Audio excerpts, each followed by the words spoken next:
Fala aí galera, meu nome é Antônio e no vídeo de hoje nós vamos descobrir se macumba pega. Bom, macumba não pega porque macumba nada mais é do que um instrumento musical de matriz africana, similar a um reco-reco. Mas calma que o vídeo ainda não acabou. As pessoas popularmente costumam usar a palavra macumba para se referirem a coisas como feitiçaria, maldições e mandingas, que são supostamente impostas a outras pessoas ou ações que envolvam forças ocultas da natureza. Mas será que esses feitiços, maldições e mandingas funcionam mesmo? Será que tudo isso é real? Sabe, quem nunca ouviu uma história parecida com essa? Fátima, vem aqui, amiga. Eu tenho uma fofoca pra te contar. Menina, tu não vai acreditar, bicho. Você simplesmente não vai acreditar no que aconteceu. Sabe a Regina ali da rua de baixo? Então, você acredita que ela e a sogra brigaram, né? Ela e a dona Jo se estranharam. Então, no meio daquele vucu-vucu, daquela confusão, a dona Jo vai e me lança uma macumba em cima da Regina. Coitada dela, gente. Daí tudo bem, se acalmar e tal. Passou 2 semanas, menina. Não é que a Regina veio e faleceu?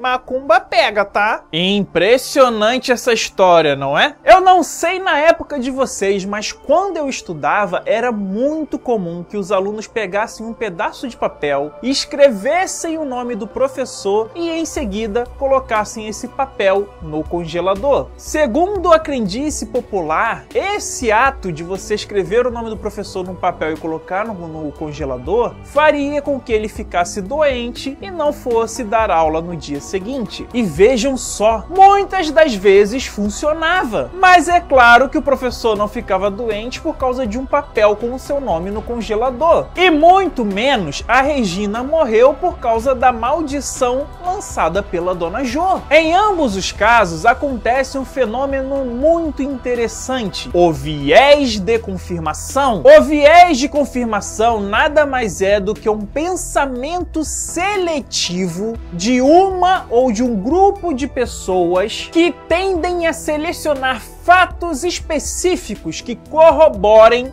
a sua crença. Vamos pensar o seguinte: peguem o caso do professor. Ele dá aula em uma escola, em uma turma com pelo menos 30, 40 alunos. E ele não dá aula em apenas uma turma, ele dá aula em várias turmas diferentes. Muitos desses alunos já ouviram a história da tal simpatia, que se você escrever o nome do professor, botar no congelador, ele vai ficar doente e não vai dar aulas. E acontece que muitos desses alunos vão tentar a simpatia. Alguns vão tentar 5 vezes ao ano, outros vão tentar 10 vezes ao ano. Então, imagine a quantidade de simpatias desse tipo que são feitas todos os dias por alunos diferentes para que esse professor não vá dar aula. Com certeza, muitas são feitas. O professor, ele é um ser humano. Em algum período do ano, é comum que a pessoa fique doente. Então, vamos raciocinar, vamos pensar o seguinte: qual a probabilidade do professor ficar doente em um período em que algum aluno tenha feito a tal mandinga, tenha feito a simpatia? A probabilidade de um aluno ter feito a simpatia justamente no período em que o professor ficou doente é altíssima. E onde entra o viés de confirmação nessa história? O viés de confirmação acontece nessa história quando os alunos percebem que o professor ficou doente em um período em que alguém fez aquela mandinga e esquecem todo o resto do ano ou dos anos em que a mandinga simplesmente não funcionou, em que escreveram o nome do professor, colocaram no congelador e nada aconteceu. Até porque, se uma pessoa coloca o nome do professor no papel, bota no congelador e nada acontece, dificilmente ela vai espalhar isso para os colegas. Agora, se a criança vai lá e coloca o nome do professor no congelador e o professor fica doente em um período em que ela fez isso, ela vai acreditar que ela alterou as leis da natureza, o seu ato de colocar o nome do professor fez com que ele ficasse doente, e aí ela vai espalhar para todo mundo: olha, eu botei o nome do professor no congelador, funcionou e ele ficou doente. Vocês estão entendendo como que funciona o viés de confirmação? O viés de confirmação é quando as pessoas se apegam a um único fator que corrobore aquilo que elas acreditam e esquecem todo o restante em que aquilo não funcionou e não foi verdadeiro. Chega aí, cara, chega aí. Meu irmão, tu não vai acreditar. Semana passada eu coloquei o nome do professor no congelador pra ele não dar aula hoje. E rapaz, não é que ele ficou doente mesmo? Cara, pelo menos com você funcionou. No mês passado eu tentei isso 3 vezes e nenhuma das vezes deu certo. Ou seja, digamos que um aluno fez a mesma simpatia 5 vezes no ano. E na vez que funcionou, ele vai dizer que a simpatia realmente funciona, que ele tem poderes especiais, que você consegue alterar a natureza do mundo e das pessoas colocando o nome de alguém num papel e em seguida colocando no congelador. Bom, vamos a um outro exemplo de viés de confirmação. Como vocês podem perceber, eu sou flamenguista, eu torço pro Flamengo, né? Ninguém nunca percebeu isso, mas enfim, quando eu era mais novo, eu tinha muita superstição. Eu achava que o Flamengo só ia ganhar se eu assistisse o jogo em uma determinada posição no sofá, se eu ficasse numa determinada pose vendo o jogo, e tudo tinha que estar perfeitamente alinhado. Se eu saísse do lugar, o Flamengo não ia ganhar. Então, sempre que o Flamengo ganhava, eu atribuía a vitória não aos jogadores, não à raça do time, à comissão técnica, ao ambiente do jogo, nada disso. Era a minha posição específica no sofá que estava mandando energias positivas para o time e estava fazendo ele ganhar. Porém, era engraçado que quando o Flamengo não ganhava, eu arrumava logo uma desculpa para dizer do porquê que aquela minha posição falhou. Por exemplo, eu me lembro em um jogo em que o Flamengo perdeu, que eu inventei a seguinte desculpa: o Flamengo perdeu porque no intervalo eu saí do sofá e fui no banheiro. Já alguns torcedores têm a superstição de acharem que o seu time só ganha quando ele não está assistindo a partida, ou que o seu time só perde quando alguém específico que ele conhece assiste a partida junto com ele, que a pessoa dá azar, o famoso pé frio. E tem aqueles, é claro, que acreditam que para o seu time ganhar, ele tem que estar em posse do seu amuleto da sorte, ou que eles têm que estar usando uma cueca da sorte. E é claro que quando o time ganhar, isso vai confirmar, ou seja, vai enviesar o pensamento dessa pessoa de que o seu amuleto da sorte, de que a sua posição, de que a falta da pessoa não ter visto o jogo, que ele não ter assistido o jogo, e por aí, todos esses exemplos que eu dei são reais e que funcionam. E muitas pessoas vão além, muitas pessoas agradecem a vitória do seu time a um Deus, a um santo, que de vez estarem cuidando de pessoas com fome, de pessoas doentes, estão ali no campo, driblando magicamente, sobrenaturalmente, o adversário para fazer o gol em prol daquele time. Porém, um fenômeno interessante acontece quando o time dessa pessoa perde. Quando o time perde, não foi culpa de Deus, dos santos, ou da cueca da sorte. A culpa é sempre do árbitro de futebol, a culpa é dos caras em campo que não tiveram raça, foi da substituição ruim do técnico, foi porque estava chovendo muito. Existem centenas de outras desculpas que são atribuídas à derrota e nunca aquilo que a pessoa considera o seu viés de confirmação. Outro viés de confirmação muito poderoso é quando a pessoa sonha com um determinado número da loteria, ela vai e aposta aquele número e ela ganha. Se a pessoa tem um sonho com os números da loteria, ela aposta e ganha, ela vai ter um forte motivo para que o seu viés de confirmação seja respaldado. Afinal de contas, ela ficou milionária. É muito dinheiro que a pessoa ganhou. Ela tem todos os motivos do mundo para acreditar naquele sonho sobrenatural que ela teve. Só que pense um pouquinho comigo. A probabilidade de alguém que sonhou com os números da loteria, apostou e ganhou é muito alta. Pelo simples fato de que milhões de pessoas que sonharam com os números da loteria apostam esses números todos os dias. Meu pai e minha avó já apostaram números da loteria ao qual eles sonharam. Infelizmente para mim, eles não ganharam nada. Mas se tivessem ganho, com certeza, com todos os motivos do mundo, teriam atribuído a sua vitória na loteria ao seu sonho e especulariam que isso foi algo sobrenatural. Então preste atenção no que eu estou dizendo. Milhões de pessoas apostam todos os dias números que sonharam. A probabilidade de uma dessas pessoas ganhar existe e ela é muito alta. E quando essa pessoa ganhar, ela vai atribuir a sua vitória ao seu sonho. E isso é normal. Gente, uma pessoa sonha muito durante a sua vida inteira. A chance de alguém sonhar com números da loteria existe e é muito alta. Assim como também é muito alta a chance dessa pessoa não ganhar. Mas se ganhar, meu filho, a chance dessa pessoa atribuir a algo sobrenatural é muito grande. Muito dificilmente ela vai falar, cara, sonhar é normal, eu só peguei esse número, apostei e eu tive a sorte de ganhar. Não vai acontecer isso. Ainda mais em um país ultra religioso que nem o nosso é. Para você entender, se coloque você no lugar de uma pessoa que sonha que um parente dela chega para ela, um parente...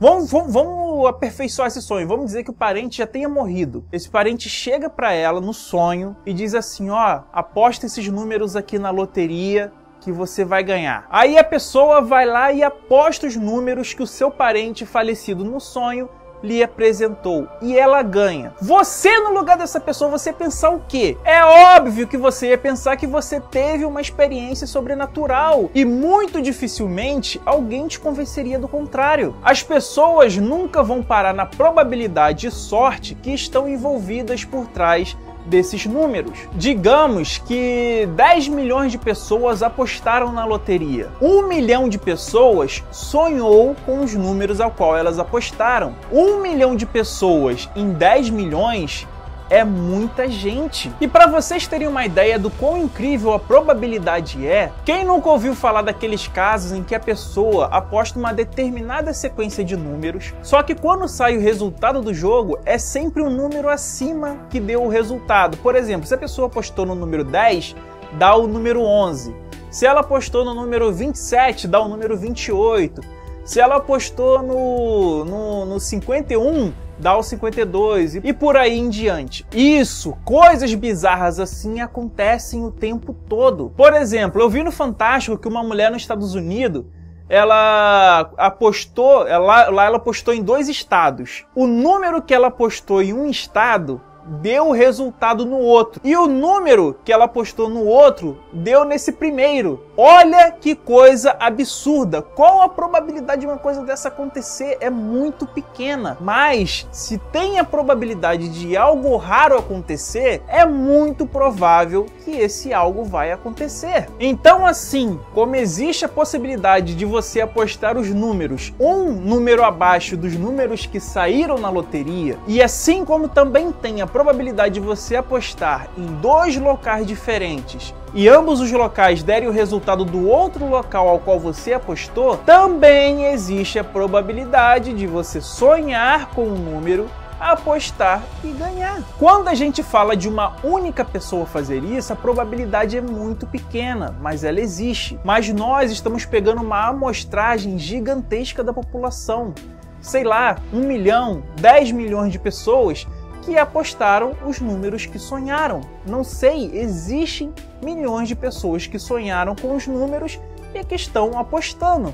Então a probabilidade não é de 1 contra 100 milhões, a probabilidade é de 1 milhão contra 100 milhões, 10 milhões contra 100 milhões. Estão entendendo o que eu estou falando? Outro exemplo de viés de confirmação que eu posso dar para vocês é que quando, por exemplo, a pessoa está doente e ela melhora, ela vai atribuir a sua cura a uma oração que ela fez. Foi aquela oração que fez ela melhorar. Ou seja, ela invesa o seu pensamento, ou seja, o viés do seu pensamento se volta não para aquilo que realmente a curou, mas sim para a sua oração. Mas caso essa pessoa venha sofrer complicações, ela não vai falar que a sua oração não funciona ou que o seu Deus é incompetente. Ela vai sempre culpar o médico, o medicamento ou até mesmo o inimigo imaginário, no caso o diabo, o demônio, por exemplo. Outra coisa é quem nunca ouviu falar daqueles casos em que alguém faz uma macumba para separar um casal, essas coisas assim. Então vamos imaginar o seguinte,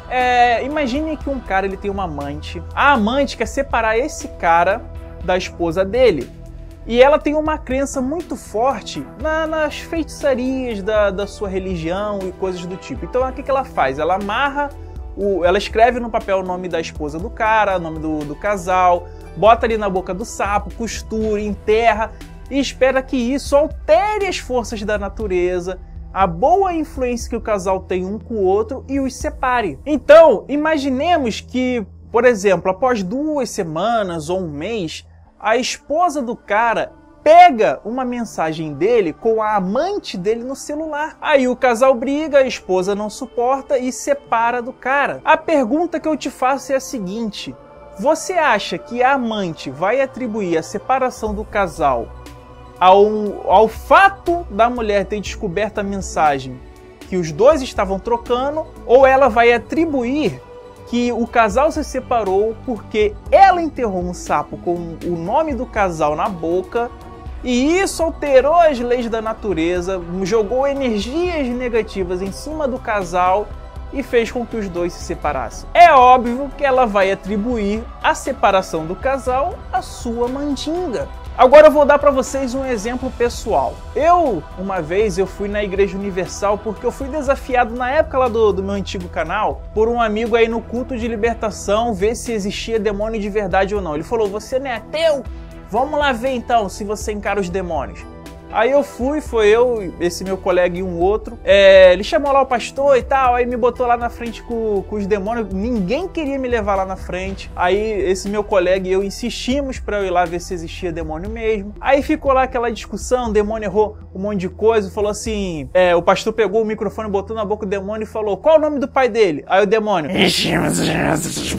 Aí eu falei: isso aí não é o nome do meu pai não. Aí o demônio falou que eu tinha problema na perna, aí eu fiz aquele pula boi, pular cavalo. Aí eu falei: ó, não tem problema nenhum. Eu sei que a igreja, cara, começou a rir, ninguém... Aí as pessoas já estavam começando a ficar nervosas lá, as pessoas que estavam supostamente com o demônio no corpo já estavam ficando irritadas comigo. Ou seja, se existisse demônio mesmo ali naquelas pessoas, elas não deveriam ficar irritadas comigo. Elas deveriam, tipo, pensar: porra, esse cara aí tá acabando com a fé dos fiéis aqui, né? Mas enfim, um dos demônios lá, uma velhinha, gritou assim: você vai morrer! Gritou, caralho, mas foi um grito assim muito sinistro, caralho. Ai, porra, meu irmão, eu quase deixei de ser ateu naquela hora. Brincadeira, né? Eu sei que depois daquilo ali, o pastor inventou uma desculpa, começou a querer ler a Bíblia pra mim, aí eu desmenti a Bíblia dele, aí falou que no final do culto ele ia conversar comigo, aí no final ele quis me enrolar, eu falei: tá bom, mano, tá, já, sai fora, isso aí não existe não. E meu amigo tinha falado que ia virar ateu depois disso e não virou e continuou indo pra igreja, cara. Que bicho malandro, meu irmão. Bom, mas o X da questão nessa história é que imagina que se eu tivesse saído, depois eu saí com meus amigos, fui numa festa, aí eu fiquei com umas meninas, aí meu amigo também, aí depois a gente veio pra casa. Imagina se, por exemplo, na volta pra casa, tivesse ocorrido algum acidente e eu tivesse morrido. O que esses dois amigos meus teriam pensado? Veja bem, não aconteceu nada, se passaram anos, não aconteceu nada, eu tô aqui inteiro fazendo vídeo pra vocês, blasfemando, falando que demônio não existe, que Deus não existe, tudo mais. Não aconteceu nada. Mas e se naquele dia tivesse acontecido alguma coisa, eu tivesse sido atropelado e morrido, por exemplo? Vocês acham que eles iam pensar que foi somente um acidente? Porque, tipo assim, uma pessoa que está saindo de uma festa à noite, é muito comum que se aconteça acidentes desse tipo. Todo mundo bêbado na rua. Eu não bebo, tá, galera? Nunca bebi, não sei nem o que é beber, o que é fumar. Minha religião não permite que eu beba e que eu fume. Mas vocês estão entendendo? Imagina se tivesse acontecido alguma coisa, galera. Pessoas vão nas igrejas todos os dias, vão em centros de umbanda, de candomblé, de outras religiões todos os dias. Todos os dias é falado que alguma coisa ruim vai acontecer com alguém. fica aquelas coisas vagas no ar, olha, cuidado, tô sentindo uma energia negativa, alguma coisa vai acontecer, tem uma energia ruim sobre você. Se acontece alguma coisa, isso é atribuído a causas sobrenaturais e não a probabilidade de coisas que acontecem naturalmente todos os dias. Mas como se passaram muitos anos e eu estou bem, aquele meu amigo vai inventar outras desculpas para justificar o porquê de eu estar bem. Ele vai dizer que foi Deus que me livrou do demônio. Que eu, um ateu que detona a Bíblia, falo que Deus não existe, fui livrado por Deus dos poderes do demônio. Ou então ele vai falar que o tempo do diabo é hoje. Quando o diabo disse que eu ia morrer hoje, ele não estava querendo dizer hoje literalmente, porque o tempo dele é outro. Ele estava querendo dizer que quando eu morrer ele vai vir buscar minha alma. São essas coisas que ele vai buscar para justificar a sua crença. E isso, galera, é o viés de confirmação. Então, galera, se uma pessoa lança um feitiço ou lança uma maldição em outra pessoa para que essa pessoa morra e ela não morre, logo ela vai começar a inventar desculpas. O trabalho não foi bem feito. A pessoa que fez o trabalho para aquela pessoa morrer não teve fé suficiente. Ou alguém que fez um outro trabalho para desfazer aquele primeiro trabalho. Foi Deus que impediu daquela pessoa de morrer por causa daquele trabalho, daquele feitiço, daquela maldição. Desculpas são o que não faltam para enviesar determinados pensamentos em suas crendices. Essas ideias de que uma mandinga pode alterar as leis da natureza é simplesmente falsa. São as pessoas que costumam enviesar os seus pensamentos de modo a corroborar aquela crença. Isso é tão comum que acontece até em coisas como política, por exemplo. Digamos que você odeia o partido de esquerda, você é de direita, por exemplo. Tudo que a esquerda fizer, você vai enviesar o seu pensamento como sendo algo ruim. Se ela tem um político lá que você não gosta, você vai falar que ele é corrupto. Se ele fizer um projeto bom, você vai falar que não é tão bom assim. E o mesmo vale para a esquerda que odeia a direita. Se a direita fizer algo bom, ela vai falar que aquele político lá é corrupto, que se o cara fez uma coisa boa, vai falar que não é tão bom assim. Se fizer uma coisa ruim, vai massacrar o cara. A esquerda, se a esquerda fizer uma coisa ruim, o cara de direita vai massacrar o cara de esquerda. Dificilmente as pessoas vão conseguir discernir uma coisa boa de uma coisa ruim e ter esse equilíbrio. Não, ela vai sempre tomar um partido para si e atacar o outro e defender o seu. Vocês estão conseguindo entender aquilo que eu estou dizendo? É muito comum que a gente selecione somente os pensamentos que corroborem aquilo que nós acreditamos. O que eu quero dizer para vocês é que lançar um feitiço ou uma maldição em alguém é tão eficaz quanto não lançar. Só que se você lança um feitiço ou uma maldição em alguém, você sempre terá o viés de confirmação para correlacionar eventos aleatoriamente probabilísticos aquilo em que você acredita. Imagine a quantidade absurda de religiosos que assistem o meu vídeo ou que assistiram no passado que dizem ou que disseram que um dia Deus vai pesar a mão deles sobre mim, que um dia o Deus de amor deles vai me castigar. Então, se daqui a uma semana, 10 dias, se daqui a um ano, 10 anos, 40 anos, eu vier a morrer, até porque um dia todos nós vamos morrer, essas pessoas vão ter a cara de pau de chegar e dizer: tá vendo? Foi mexer com Deus, olha aí como é que acabou. Deus castiga, eu não falei, um dia Deus ia pesar a mão sobre ele, aí, pesou. Então, se a pessoa disse há 10 anos atrás que algo ia acontecer comigo, ela ia dizer que ela ia pegar aquela mandinga de lá de trás e atribuir ao evento de hoje. Entende? Se a pessoa diz que Deus vai pesar a mão dele sobre mim hoje e amanhã acontece alguma coisa, aí que ela vai ficar mais impressionada ainda. Tá entendendo? Porque ela vai correlacionar a maldição dela, a mandinga dela, o pedido dela a Deus para que faça alguma coisa de ruim comigo a um evento probabilístico aleatório. Galera, eu posso morrer hoje. Hoje eu posso morrer. Enquanto eu estou gravando esse vídeo, cair duro aqui e morrer. Mas isso não torna esse evento real. E isso as pessoas não entendem, porque elas correlacionam com o viés da confirmação a sua crendice. A realidade é questão de lógica. É sério, muita gente vai achar que eu estou zoando, porque realmente parece algo engraçado. Imagine que se essas coisas realmente funcionassem, bastaria eu tomar um banho com arruda e mel e dinheiro surgiria do nada na minha conta. Eu lanço uma oferenda no mar e conquisto o coração da mulher mais linda da cidade. Agora, se mandinga e feitiçaria realmente funcionasse, vocês não acham que seria mais eficaz, ao invés de invadir o país com tanque, aviões, bombardeiros, navios, inúmeros soldados, vocês não acham que seria melhor contratar algum feiticeiro para poder lançar uma maldição sobre o líder político inimigo? Sabe, não seria melhor ali matar 2 galinhas pretas, acender 10 velas vermelhas, fazer aquela dancinha, falar coisas ininteligíveis e, por fim, jogar cachaça no chão e assim matar o líder político inimigo? Essas coisas não acontecem porque não funciona.